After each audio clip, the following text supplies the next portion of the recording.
أعوذ بالله من الشيطان الرجيم. بسم الله الرحمن الرحيم. وما كان لمؤمن أن يقتل مؤمنا إلا خطأ، ومن قتل مؤمنا خطأ فتحرير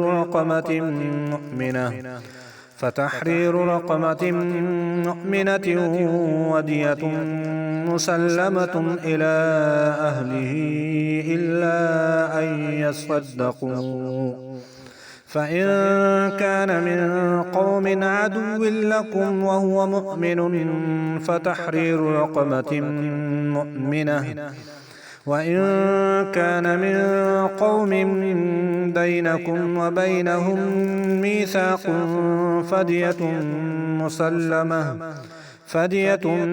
مسلمة إلى أهله وتحرير رقبة مؤمنة. فمن لم يجد فصيام شهرين متتابعين توبة من الله، وكان الله عليما حكيما. ومن يقتل مؤمنا متعمدا فجزاؤه جهنم خالدا فيها وغضب الله عليه ولعنه وأعد له عذابا عظيما.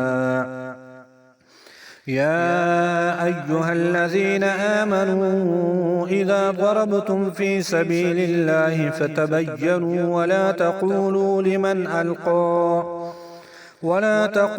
لمن ألقى إليكم السلام لست مؤمنا تبتغون عرض الحياة الدنيا فعند الله مغانم كثيرة كذلك كنتم من قبل فمن الله عليكم فتبينوا إن الله كان بما تعملون خبيرا.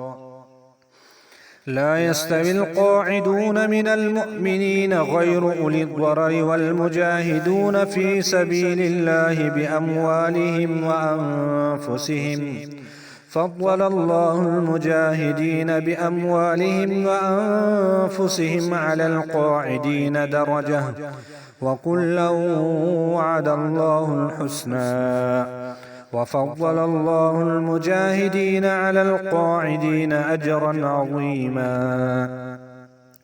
درجات منه ومغفرة ورحمة، وكان الله غفورا رحيما.